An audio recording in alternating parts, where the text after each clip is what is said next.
Hello. How's everybody doing? Really good. Yeah. Awesome.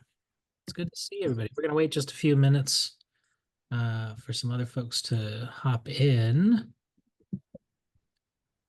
How's everything going with your preparation? Overwhelming. Overwhelming. What's overwhelming about it? I think it's just trying to make the time for it to study and work full time and have a life outside of work and study. It's overwhelming. Yeah.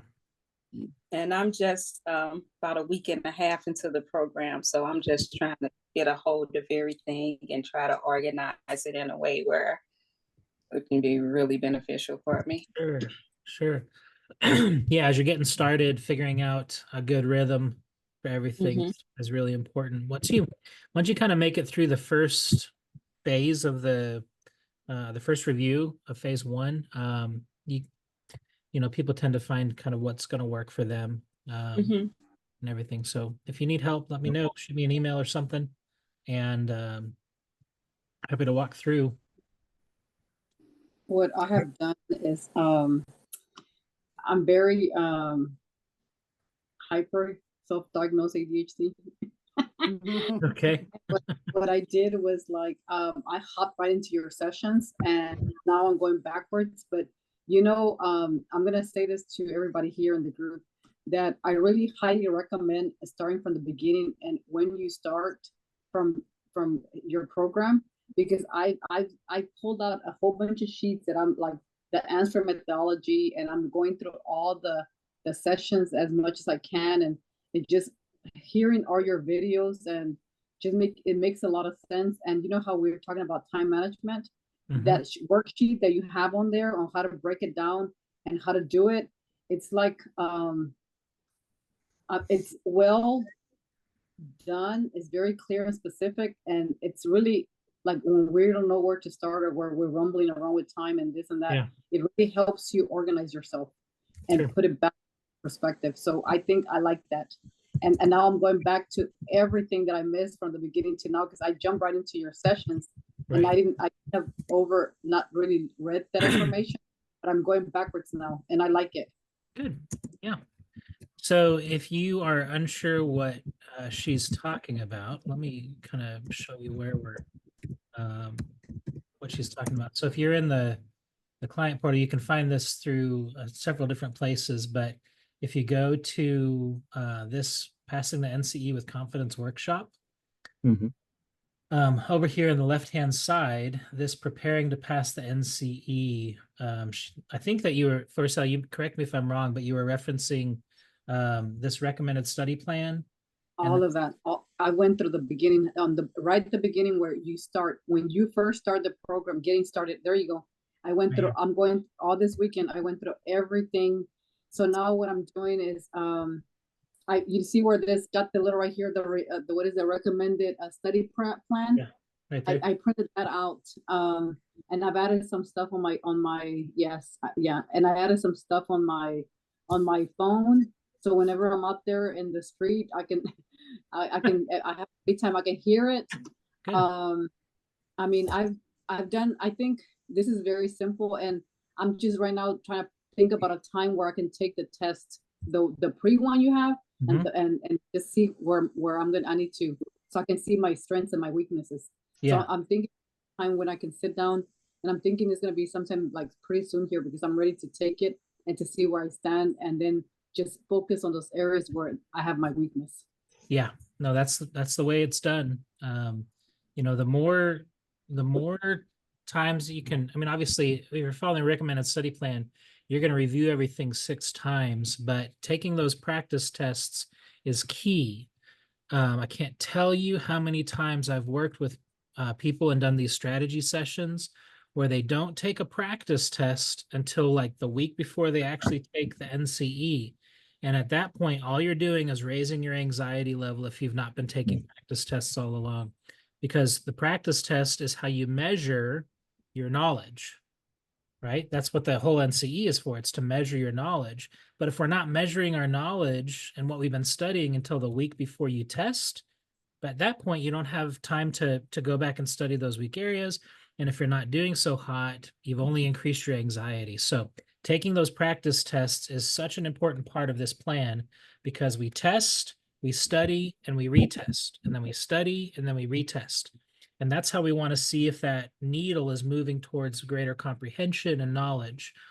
If your scores are not improving with these practice tests and quizzes, then we need to look at, maybe your study habits need some tweaking. Maybe we need to look at, when you're studying, or if you're not getting enough rest, or, these other factors that are affecting that. And I'll be honest, it's possible that you're just not connecting with the study material. And if that's the case, I want to know that to see how I can improve the study resources, or if there's something specific that you're needing, help with. I'm totally open to feedback on any of the resources that you guys have access to. If there's something that I can do to make them better, I'll work towards improving things as we go. So thanks for that feedback, Floriso. That's really, really helpful. So Well, I have it helped me also because I did do that. I took the simulated test and did the study guide and put all of my from the weakest to the strongest.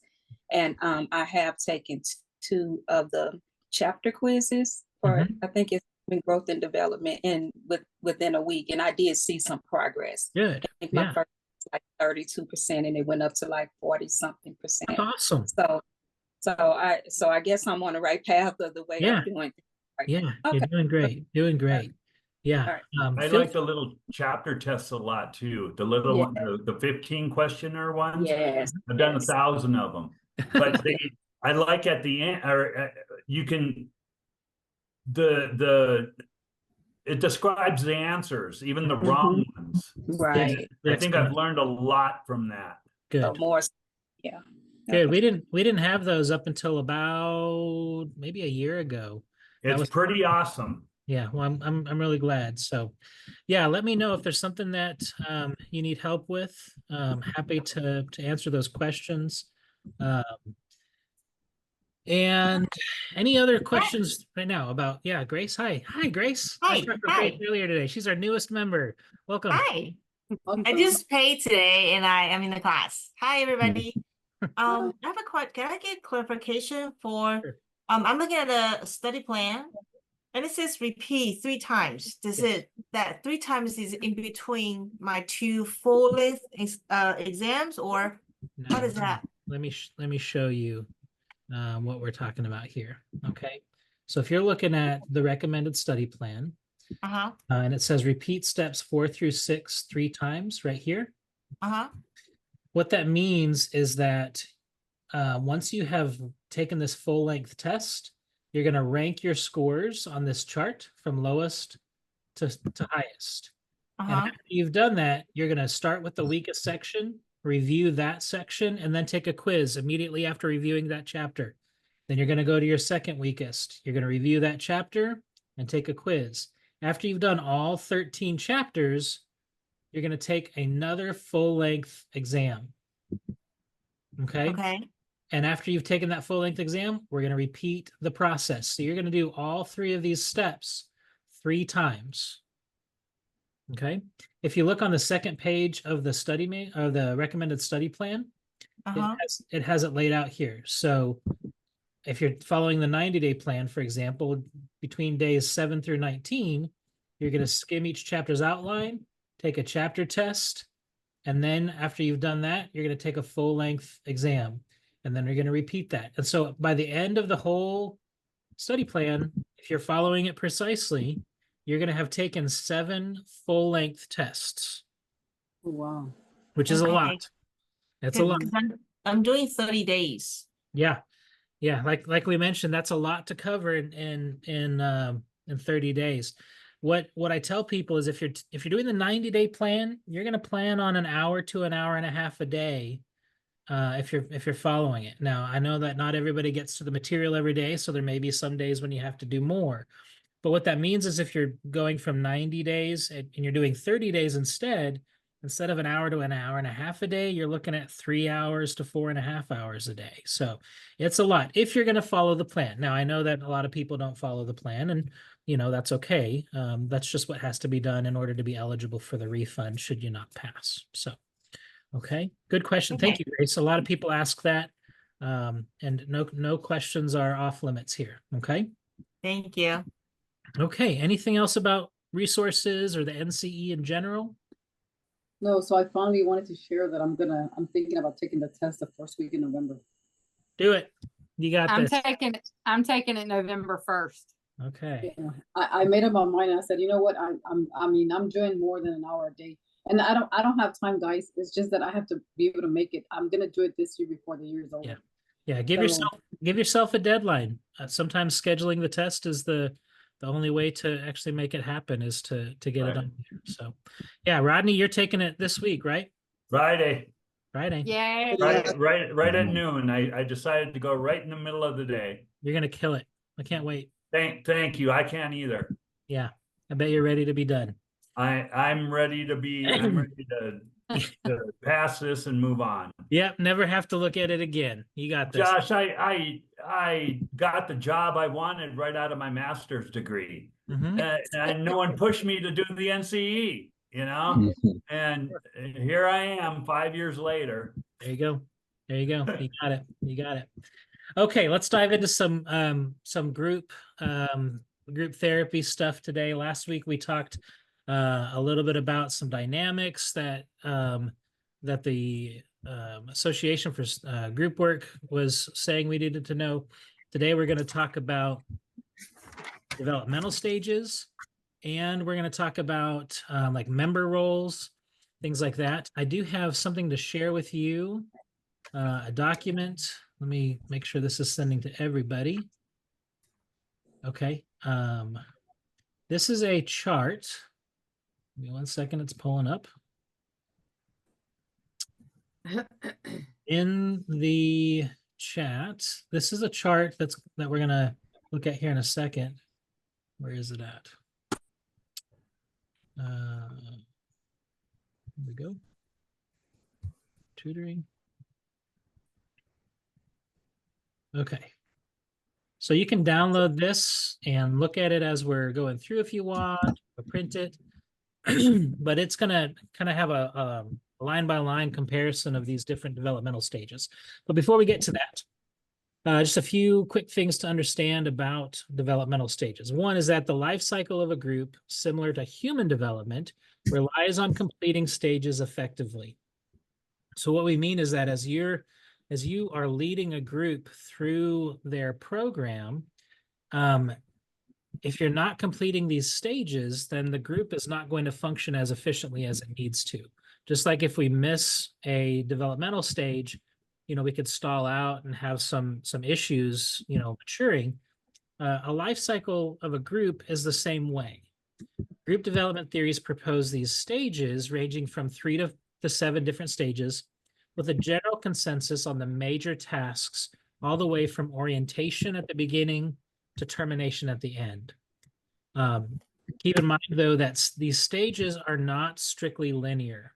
Groups can revisit earlier stages, especially open groups. Who knows what an open group is? You can come in and out as you want. Yes. With open groups, there's going to be a whole lot more back and forth between the stages. Okay.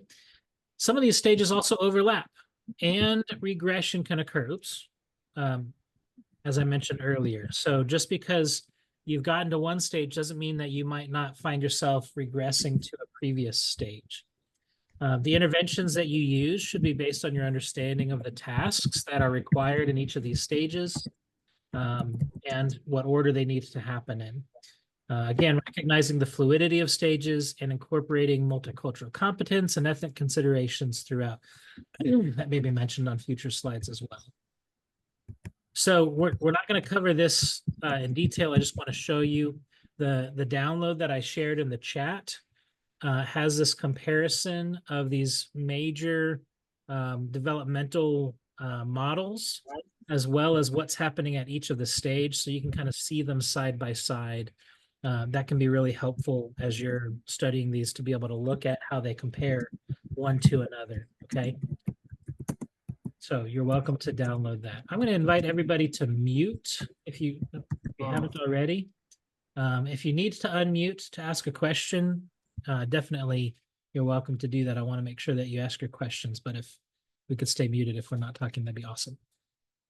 Okay, so let's dive into Yalom. Yalom is a name that you need to know associated with group. He's kind of the big guy. I've got his group theory book right here. It's huge. This guy knows it all, right? And so make sure that you're familiar with Yalom's work. His stages follow this method here. Orientation. Group members are getting acquainted, establishing norms, and begin building trust. And then we move into conflict, where these differences emerge within the group. It can lead towards tension and struggles for power between group members. And then we have the cohesion level, or the cohesion stage, which is 2 levels. There's mutual support, where group members are uniting against these external challenges. So for example, if you're doing a depression group, the group members are uniting against the depression. The depression's kind of the enemy. And then there's true teamwork, where members are confronting those personal resistances and supporting each other's growth, right? So this is where you would see somebody saying, you know, I've really been realizing how, you know, I've got these hindrances that are keeping me, my support network is really making it hard for me to battle depression. And so the true teamwork is when the other members are helping this individual to come up with solutions and more workable ways of dealing with their family relationships, for example.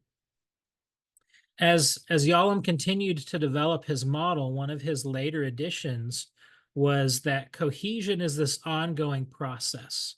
It's not just a stage that you arrive at, but it's something that continues as the groups continue to mature and develop. So that's an important thing to note.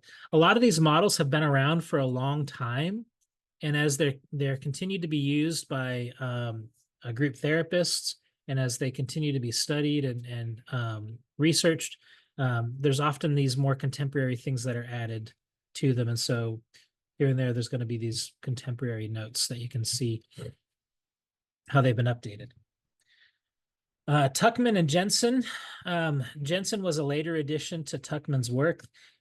This is probably one of the main developmental stages that people are familiar with, simply because it all kind of rhymes together. But we have forming, storming, norming, performing, and adjourning, which doesn't completely rhyme with the other ones, but you know, it sounds similar enough. So during the forming or orientation stage, again, we have group members seeking acceptance, approval, and structure. This is where it's just getting started. In the storming and transition, again, we have dominance and power struggles surfacing as members assert themselves. We're going to look at some case vignettes of these, by the way, here in a minute, but right now we're just getting an overview. During the norming stage, the group's starting to bond. They're establishing some norms and what to expect, engaging in open communication with one another. In the performing and working stage, the group starts to kind of roll their sleeves up and get to work. There's a lot of responsibility that's happening here, a lot of self-disclosure. You can see the group really beginning to accomplish the goals that it's set out to achieve by being a part of the group. And then the adjourning stage, the group prepares for termination, reflecting on achievements and closing the group. And then again, another contemporary note, these stages are fluid. So groups might revisit earlier stages like storming, for example. So you can see how if it's an open group, you've got people coming in and they're having to maybe, you know, there's a new person that comes in who has a very strong personality. We're going to come back to the storming stage, and we're going to see those power struggles surface, and then eventually that individual gets absorbed into the group, and we get back to work with norming and performing. Does that make sense? Questions about any of that? Okay. If I'm going too fast, let me know. I've got a lot that I wanted to cover today. So, okay, Schutz's FIRO theory. FIRO stands for Fundamental Interpersonal Relations Orientation. I don't think you need to know that, but in case you were unfamiliar with this. These stages, there's 3 of them. So we have inclusion. So members strive to be accepted and find their place within the group. We have the power stage where members are asserting their autonomy and challenging the leader's authority. This is a unique contribution with this model. And then we have affection, where members develop these deeper connections, seeking and offering support within the group. Are you starting to see how a lot of these overlap, these different models? That's why that chart's going to be helpful, because if there's distinguishing factors between the groups, you want to make sure that you understand which groups include or exclude which things.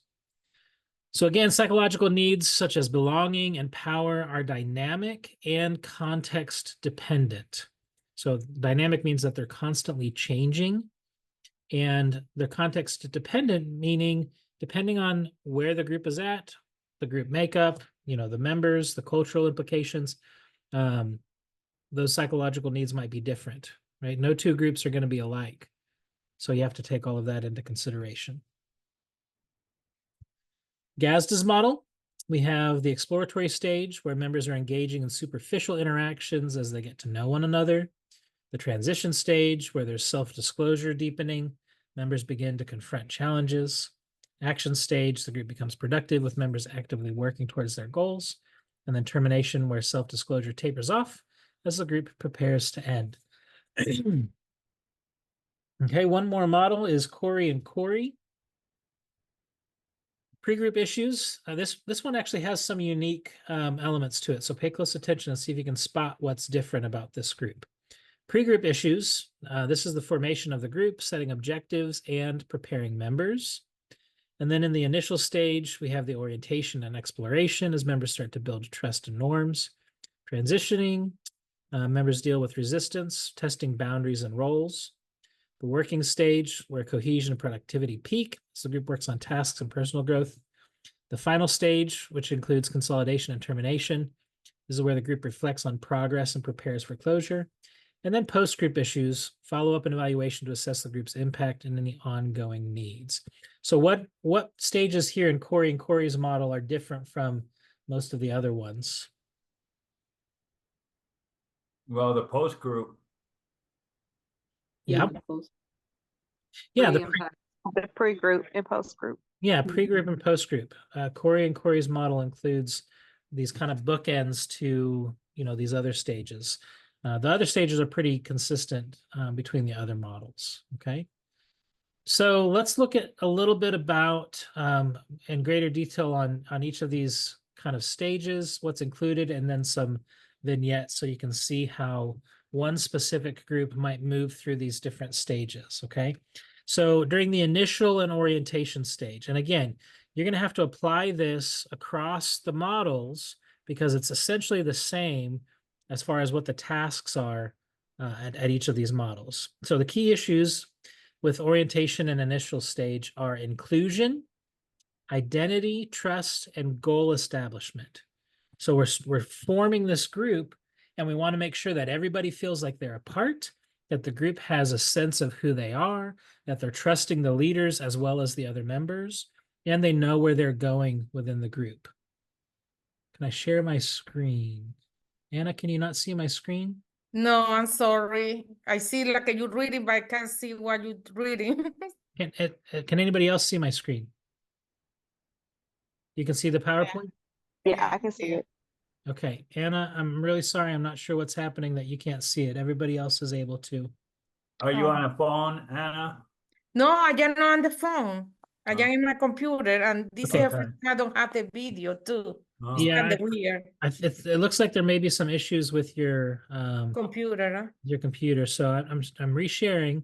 Can everybody still see it? Oh, now I can see. Okay, perfect. Thank you. Everybody else can still see it? Yeah, Okay. I can see it. Okay. Now, Josh, I didn't see the attachment in the chat though. You didn't see Did anybody else see that? Is anybody able to It's at the download very it? top. Yeah, very I top. downloaded it. It Okay. was in the chat. It's in there. You may need to scroll up again if you need to. It should be continuous, but okay. Let me know and I can resend it out or I can post it in the community page, okay? If you can't get it. Okay, so activities during this initial and orientation stage. Of course, we have self-disclosure, setting norms, getting acquainted, clarifying expectations. Right? You see how all those fit in with this just getting started stage? Okay, so here's a little vignette. A new therapy group for individuals coping with anxiety has just been formed. During the first few sessions, members are polite but somewhat reserved. They introduce themselves, share basic information about their struggles with anxiety, but the conversation remains surface level. The group leader focuses on setting ground rules, establishing a safe environment, encouraging members to share their expectations for the group. Members are testing the waters, figuring out how much they can trust the leader and each other. There's some hesitancy and self-disclosure as members are still getting acquainted. Does you see that description of the group? What's happening here? Yes. Okay. And then the transition stage. Key issues are anxiety, resistance, and addressing goals. So some of the activities might be addressing power struggles, if there's any resistance from group members, leaders, deeper self-disclosure. When we talk about member roles, this is where you'll see some of these more negative member roles really showing up. And we'll talk about that when we get to that. But again, contemporary note recognize the fluidity of this stage and the potential for revisiting earlier stages. So it's possible that you'd have to come back to this stage, even though you may have graduated on from it. So as the group progresses, members begin to open up more about their experiences with anxiety, but this also leads to some tension.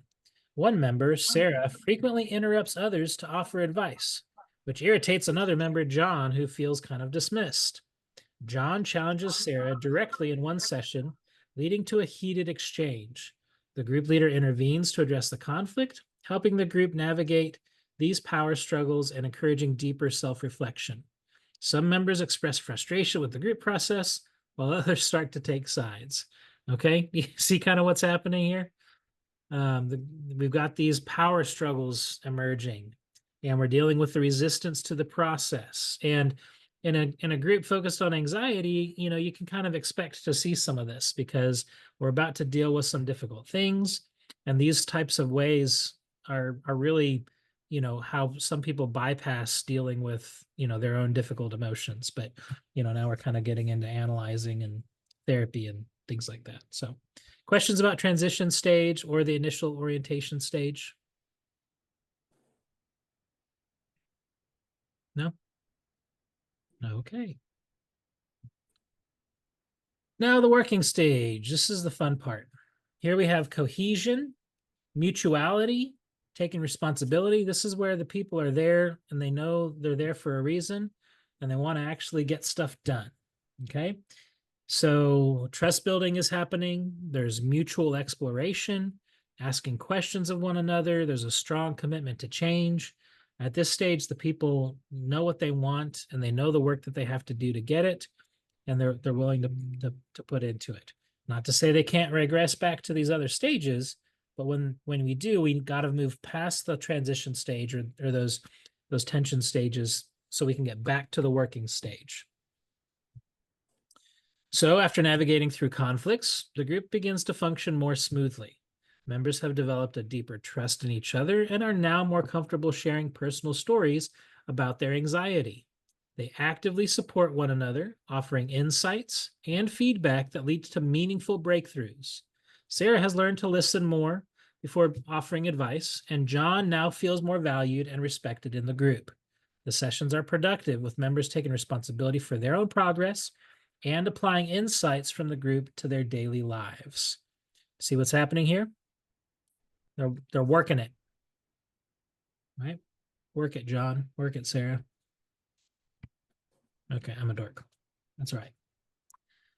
All right, and then last we have the termination stage. So here we are not done yet. This is really important because if we just end with the working stage, we haven't really consolidated those gains that they've made, right? And so it's really important that we bring things to a close well. So here we're reinforcing growth, summarizing the activity, what they've accomplished, evaluating the process, and saying goodbye. And so activities might include session termination, group evaluation, follow-up planning. A lot of times it's a good idea to kind of have some sort of, what's the word I'm looking for? I don't know if a ceremony would be appropriate depending on the type of group. And so also important here is to address the emotional reactions to the group's end and prepare the members for the transition. What's going to happen once they're no longer a part of the group? Okay. So looking at our vignette, as the group nears its conclusion, the members reflect on their journey together. They discuss the progress they've made in managing their anxiety and share their feelings about the group ending. Some express sadness about saying goodbye, but acknowledge the importance of moving forward. Group leader helps summarize the group's achievements and encourages members to consider how they'll apply what they've learned outside the group. Plans for follow-up support are discussed, and members exchange contact information to stay connected. Make sense? Congratulations, John and Sarah. You've made it. Okay. Questions? Yes. Where does those different roles happen in the stages? The different roles? Like scapegoats, maintenance. Yes, that happens all throughout all of the stages. Okay, so we're going to get to the roles here in just a minute, and maybe we'll see if we can apply some of those roles at the different stages. Okay, but depending on the role, that role can show up anytime. They're not necessarily set to specific stages. Okay. Good question, Grace. Thank you. Okay, so let's talk about group structure. Structure is referring to the basic format of the group. Is this an adult group? Is it for adolescents? Is it for children? Is it heterogeneous? What do I mean by heterogeneous?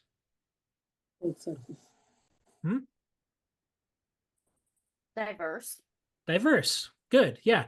If you think of like somebody that's heterosexual, that's a male and a female in a relationship, where if it was homogeneous, that would be the same, like all of the same type of people. Okay.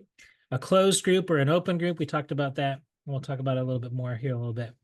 It can also refer to the use of structured exercises or tasks like role playing, or if there's specific themes involved. Structure varies from highly structured, like behavioral groups, to much less structured, like existential or psychodynamic groups. So structure can mean a lot of different things. Yalom cautions that excessive structure can interfere with the natural development of group stages. If you're trying to be so structured that you're wanting it to fit, Yalom says that can be counterproductive. It causes members to purge feelings prematurely and become too dependent on the leader and potentially skip stages. Okay, what happens if we skip stages?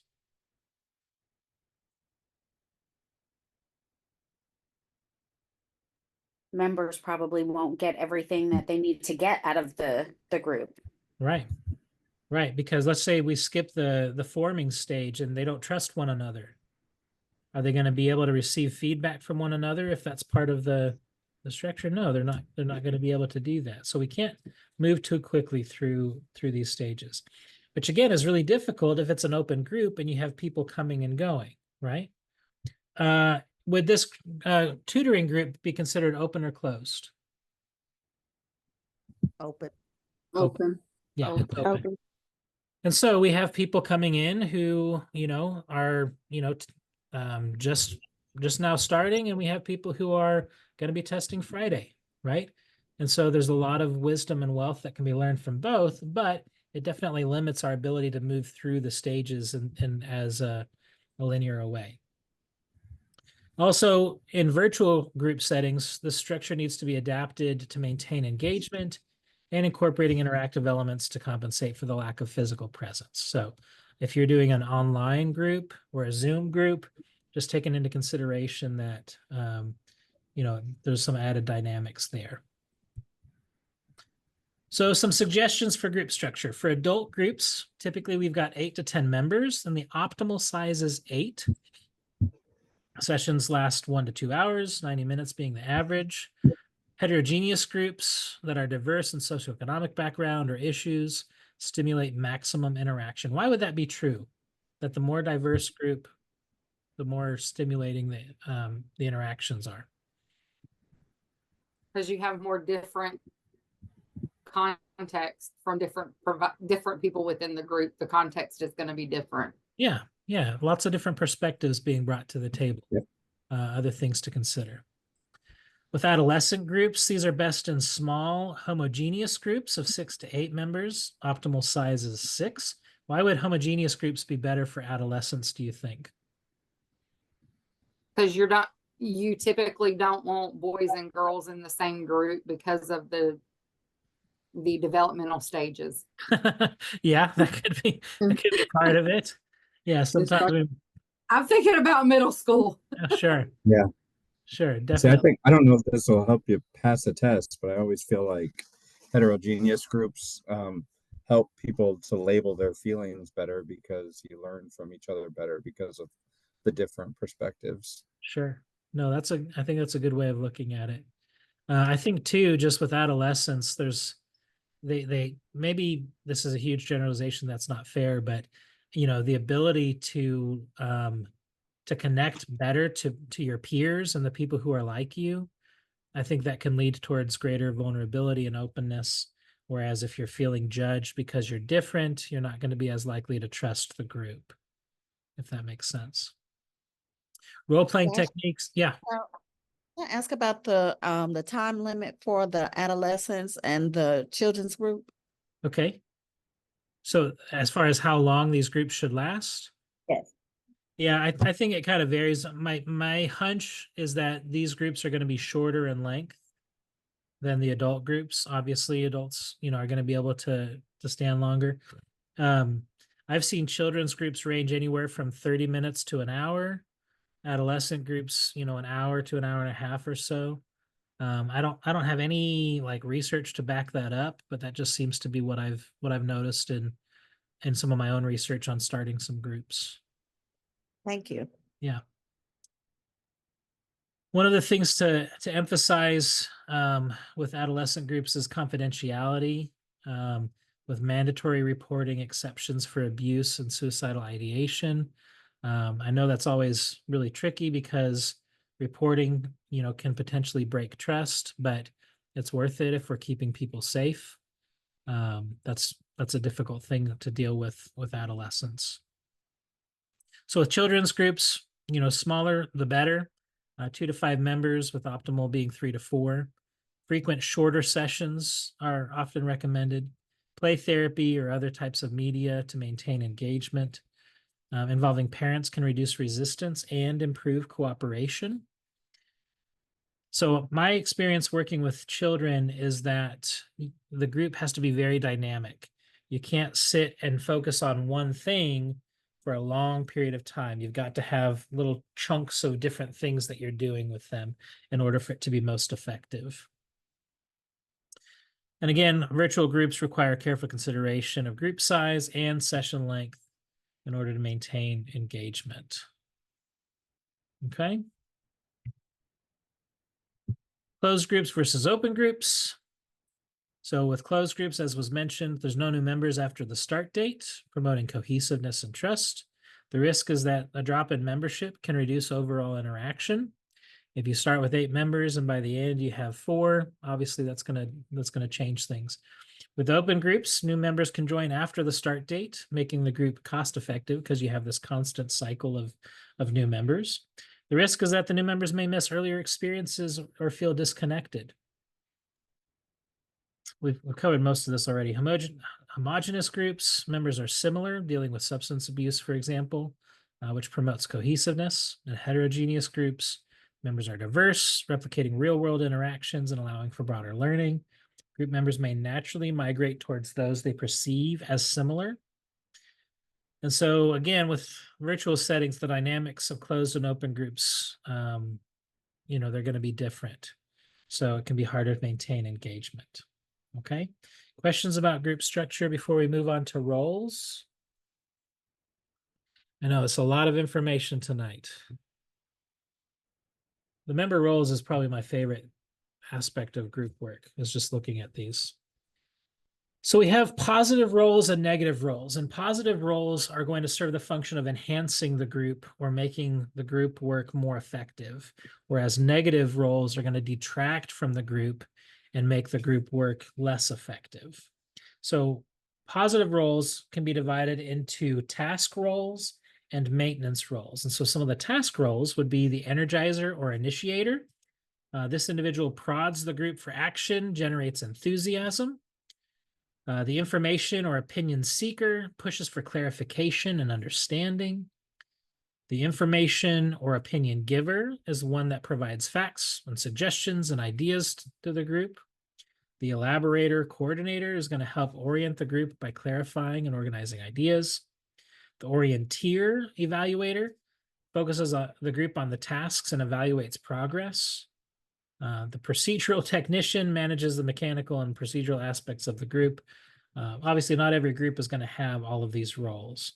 So to come back to Grace's question, can you see how these roles are going to function at each stage of the group, right? You might have somebody that's at the very beginning, the initiation stage in this information opinion giver, providing facts, suggestions, and ideas for the group. What if we did this, each time we start the group? That might be something that the information opinion giver would say at the beginning. And then you could see them also saying something at the end. Wouldn't it be nice if we had a closing ceremony for us because of what we've done? That would be another way that role might show up. Maintenance roles. The facilitator or encourager offers security and extends friendship within the group.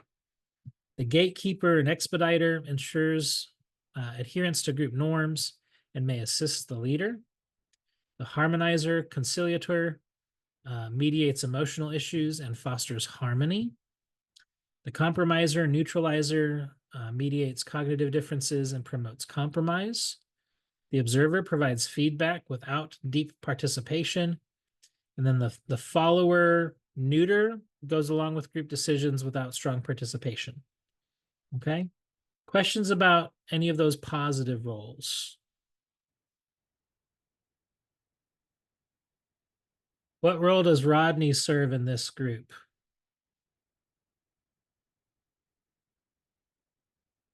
The listener. Rodney, you do the follower. I'm Yeah. just kidding. No. I'm just kidding, Rodney. Yeah, I think The nervous one. the nervous because- one. No. Because his exam is coming up. Yeah, I want to think say the gatekeeper. I would say the encourager. okay. Well, there you go. There you go, Rodney. You've had an important positive role in this group. Right on. Yeah. Okay, some negative roles. So these roles are very self-serving. They serve the purpose of the individual member. They detract from the overall progress. So a scapegoat is a member who becomes the object of blame and accusations, right? Everybody kind of dumps it all on the scapegoat. The interrogator is constantly asking questions, often disrupting the group's flow. The peeping Tom asks inappropriate or invasive questions of other members. The storyteller takes up time with long, irrelevant stories, distracting from the group's focus. The joker, I also call this the class clown, uses humor to belittle others or as a defense mechanism, avoiding serious discussion. Like if things get too deep, the joker's going to crack a joke and keep it from staying in that deep level. And then the isolate, this is a member who's ignored or rejected by the group, receiving little attention. Okay. The impact of negative roles is that these roles can disrupt the group's progress, undermine trust, create conflict. So the role of the group leader is to identify and address these behaviors in order to maintain group cohesion and effectiveness. I've led groups where I've even, at the very outset, described some of these roles that aren't appropriate, particularly the class clown, the joker. And then I've also addressed like the storyteller, like, everybody's got something to share, but we need to make sure that what we're sharing is relevant and that we're being concise and not monopolizing the time. Okay. And what's crazy about group too is like I run some groups here at the rehab facility I work at, and all it takes is one person that walks in new and can throw it all off. Yep. And if they throw it off enough, they become the scapegoat. Then everybody's like, Josh, what are you doing? Shut up. We don't want you. Right. Yeah. And that doesn't create a very harmonious atmosphere at all. Okay. So a few other behaviors and things that are important to keep in mind with group work. The risky shift phenomenon. So this is where individuals tend to shift their opinions towards the group norm, often becoming either more extreme in their decisions when part of a group, or sometimes it can actually kind of numb, what they might want to say otherwise, right? So that's a challenge. Role mirroring, that's a hard word to say. Group members often mirror the roles they played in their nuclear families, which can be explored to understand their behavior in the group. As a family therapist, this is one of my favorite things to explore. A question that I'll ask often is, how does this mirror your life? And that's a way of letting them see how what they're doing in the group is very similar to the way that they function outside the group. Role flexibility. Healthy groups allow members to change roles as the group's needs evolve. A lack of flexibility can result in the group getting stuck in certain roles, leading to reduced interaction and productivity. Role conflict. This occurs when there's a discrepancy between a member's expected behavior and their actual behavior. And then a conflict of interest is when a member prioritizes their own needs over the group's. It can create tension and disrupt the group's progress. Okay. Questions about any of that? Okay. We're not going to get to all of the questions that I prepared today, and that's okay. Well, we might if we go super fast, but I doubt it. Okay, which of the following stages in Yalom's model of group development is characterized by group members supporting each other and overcoming personal challenges, potentially leading to the development of true teamwork? Orientation, conflict, cohesion, or termination? C. C, yeah. That one just makes sense. Cohesion. True teamwork. Good. In the context of Tuckman and Jensen's model, which stage involves members experiencing anxiety and resistance as they navigate power struggles and assert their dominance? C. Okay, I'm hearing some B's and some C's. Anybody want to defend their answer?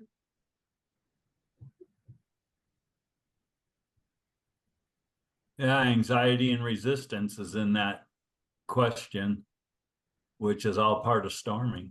Storming. Yeah, storming is right. Power struggles. Yep, power struggles. So forming is when the group is very tentative and hesitant. Once the group starts to get to know one another, imagine their true colors coming out, and that's when we start to experience that conflict that results. The anxiety is showing up. Good.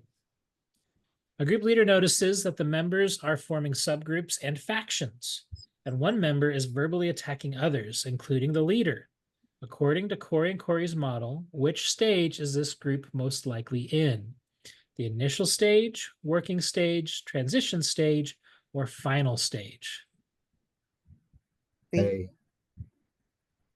C. Okay, got some different answers here. Let's see. C, the transition stage. The transition stage is almost identical to the storming stage. Okay, in function. Okay. You see how this is very similar, that the angst within the group, right? And that's what I was looking for, was the what stage did you just say? The storming. The storming. Yeah, I was looking for storming. Right. Because we're talking about Corey and Corey's model. Right. We don't have the orming. Corey. Right. Yeah. What is different about Corey and Corey's model? Do you remember? The pre and the post. Good. Pre and the post group. That was a bonus question.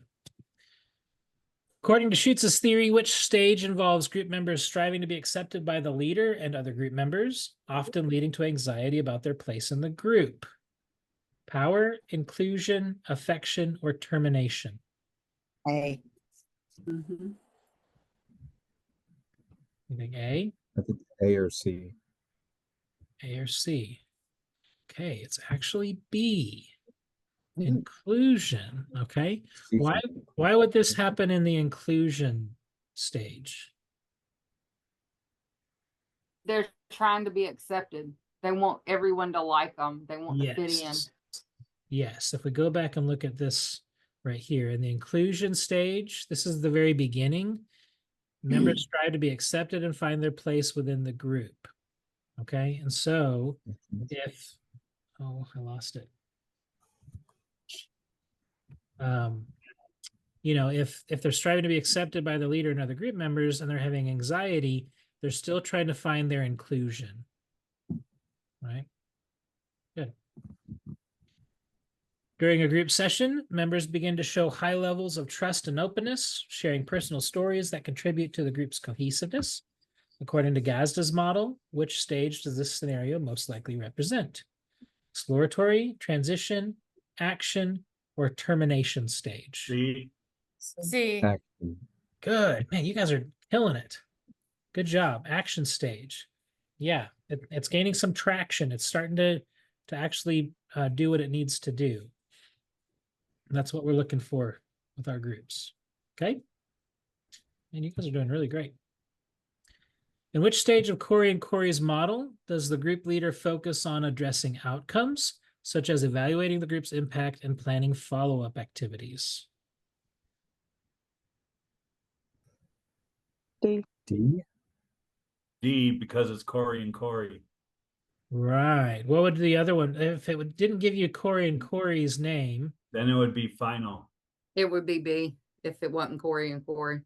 Right. Right. Good. Because Corey and Corey are the only ones that have the post group. Right. Good. I'm glad that you guys picked that up. I just remember Corey and Corey is two names, which is pre and post. There you go. That's a good way. A little mnemonic.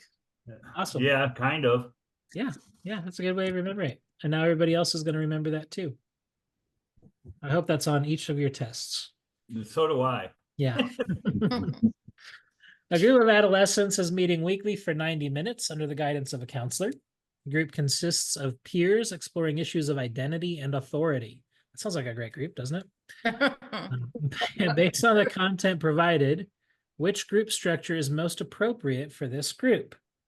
A large, heterogeneous group with unstructured sessions, a small, homogeneous group with structured role-playing exercises, an open, heterogeneous group with informal discussion, or a closed, homogeneous group with self-directed activities?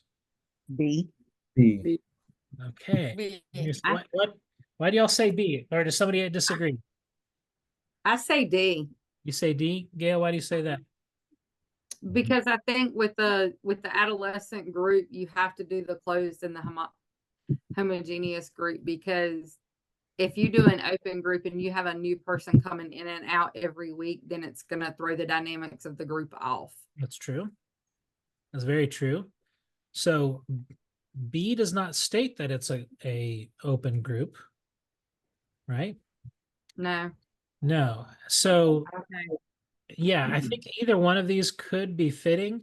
It's the self-directed part that I think might eliminate D as a possibility. Okay. When we're talking about adolescents having a self-directed group, I think we're going to find that might be complicated in some ways. Okay, so structured role-playing exercises is a good way of keeping adolescents engaged. It's small, as you mentioned, it's homogeneous, meaning we got the same type of people. So that's the one that would be ideal in this case. Okay. Okay.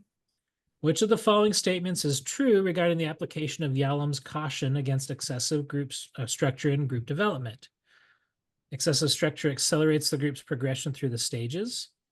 Structured exercises are more effective than unstructured ones at all stages. Too much structure can cause members to purge feelings prematurely and become dependent on the leader, or structured exercises ensure that no developmental stage is skipped. C. C. See, man, everybody's just on top of it, like right off the bat. Good job. Okay, which of the following statements is true regarding, oh, we just did that. I didn't even skip the slide.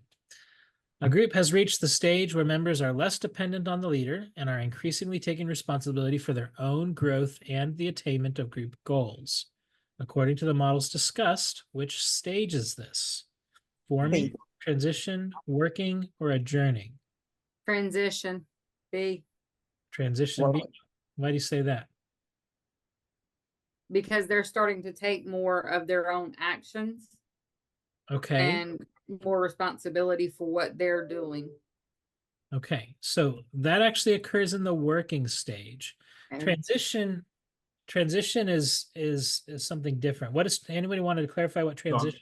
Transition and storming are the same, you said. Transition and storming are the same, which means what's happening in the transition stage?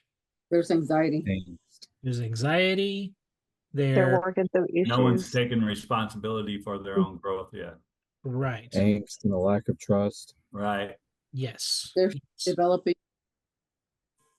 Right. So we're transitioning from getting started to getting to work. That's what transitioning is happening. Working is where we're actually doing the work that we want to do. Ask yourself, is it working? Right. Right? Is the group working? Yeah. Right. If it's working, then these things are happening that are described in this question. Okay. okay. In Schutz's model, which stage involves members seeking autonomy and potentially challenging the authority of the group leader, reflecting a shift from initial dependence to independence? Inclusion, power, affection, or termination? The B. power. Power, yeah. It is power. Yeah. Whose power are we talking about? The The individual client, leaders. the group Yeah. member. Yeah. Group. And do we want them to have power? Yeah. well, Yeah. Yeah. We want them to have power over their own lives. right. Exactly. Good. Okay, let me see how many more we got. Yeah, we're okay. During a virtual group session, the leader notices that members are struggling with maintaining attention and engagement. Which modification might be most effective based on contemporary updates to group structure dynamics? Increasing the frequency of structured exercises to maintain focus, reducing session time and incorporating interactive elements, encouraging members to self-direct their activities during the session, or maintaining the current structure to ensure consistency. D. A. What is A? I say Oh. I'm torn with B. B. I'm saying B. Okay. All right, you got it. Good job, Gail. Oh, Yay. yeah.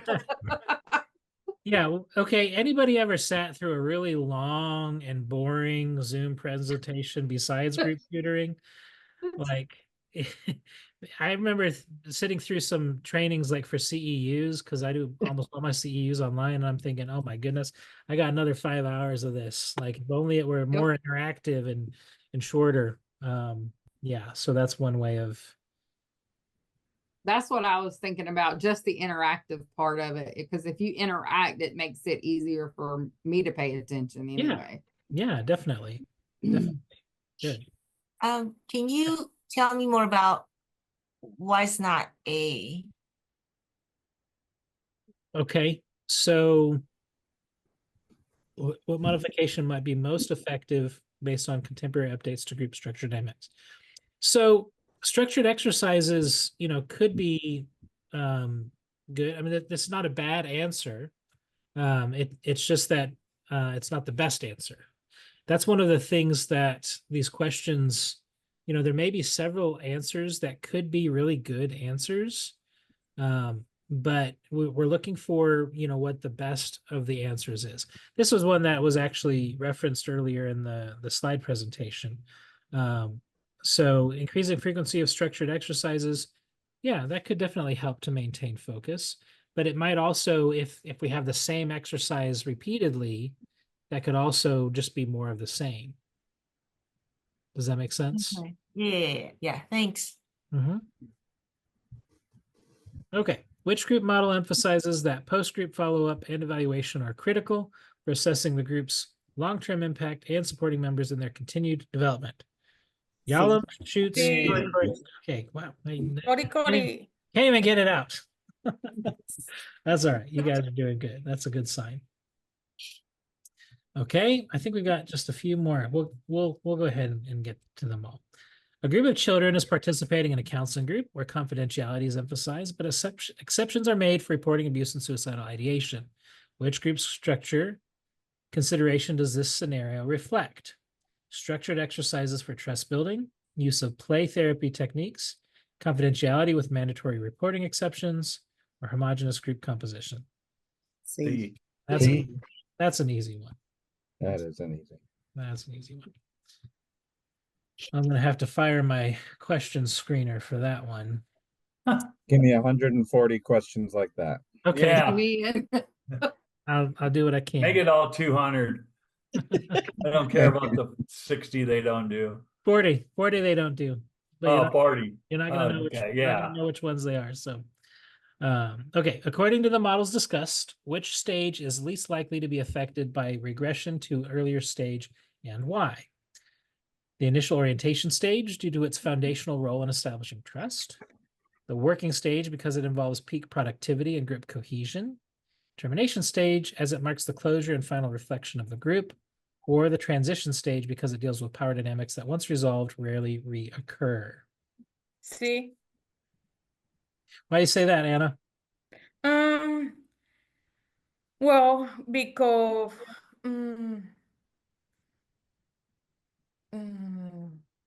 just how I can explain that to you. You're right.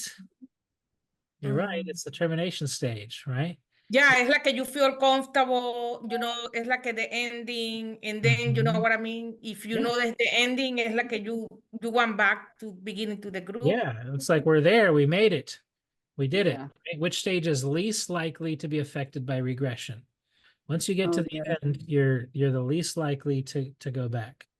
I wouldn't say that's always the case. Sometimes it might be, there's some fear over actually being done that could cause tension but in general, that's the case. Okay, last question. In a diverse group setting, members are encouraged to share personal stories that highlight their cultural backgrounds. Which aspect of contemporary group dynamics is being emphasized and why is it important? Use of structural exercises to maintain group focus, importance of cultural competence, promoting inclusivity, the role of the group leader in maintaining authority, or the emphasis on unstructured sessions to allow organic development. B. That's another easy one. Okay. Good job, everybody. Any final questions? I just want to say thank you. And I'll get with you. I'll get with you afterwards. Sure. I hope to hear from you. Oh yeah. Good luck. Best of luck, Rodney. After I pass, I'll let you know. After you pass. That's right. And then I want to join class and talk you up. Yeah, you've got an invitation, right? Yeah. Rodney, good luck. Thank you so much. Yeah, Good luck. You got this. Thank you. You got this. Yeah. Anybody else testing this week or next week? I'm testing at the very end of next week. Very end of next week. Okay. Yeah. Gotcha. Well, will you be here next Monday? Yes. Okay, perfect. Awesome. Very cool. You got this, Maureen. And I did see your message. I'm not sure if you saw my reply. I did not. Okay, we're good. Okay. Okay. Can you bring back up the form that you initially put in the chat? I don't see it. Yeah, let me send that again real quick and then we'll wrap up. I'm gonna attach this one more time and then we'll sign off. Give me 1 second to get back to it. Could I ask if we're meeting on Labor Day? I am planning on meeting on Labor Day Okay. because I work all the time and don't know how to take a day off. Oh, no. I didn't know Was if you were gonna self-care come back like. Tuesday or something. No, we're gonna meet. If you're not able to make it, it'll be recorded. Where we're going next is, sorry, I'm still trying to find the there it is. Where we're going next is we're gonna do some family therapy, which is my favorite. So probably next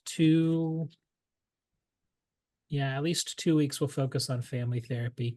Had a lot of people struggle with that. So yeah, hey, personal win for me. I just today got approved as an LMFT supervisor. So I love doing family therapy, and I'm excited to finally reach that point in my career to be able to supervise LMFTs. Not LPCs yet. I've got another year before I'm eligible for that, but That's awesome. yeah. Congratulations. Thank you.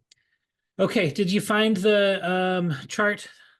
Were you able to Yes. access that for yourself? Yes. Do you have another chart like this for the theories? Another chart like this for, so you have a chart for the theories in the study manual. Okay. It's on page, counts with you, chapter 5. Chapter 5. Page 242 242. 242 of what? of the study manual. Okay. If you have the PDF copy, it's the same page. It's not Did it exactly used the to be same. like, did it used to be like a white and purple book? Or no? No, you're Okay. talking about Rosenthal. Oh God. That's that one. That Yeah. book gives me anxiety. Well, okay, we'll put it away. Me too. I don't have anything negative to say Me about too. Rosenthal. Everybody else does, but no, that's so I've got my own study manual, the NCE Exam Prep Study Manual, and you have access to that in the In the PDF. in the Okay. PDF if you want to download. You're welcome to print it if you want to, but it's close to 700 pages. Oh, If you want to, I printed it and put it in a 3-ring binder. there you go. so- There you I'm go. doing Just the same thing. yeah, just don't sell it. too. And then if I go somewhere and the other day my husband had physical therapy and I was like, nope, I'll sit there for an hour.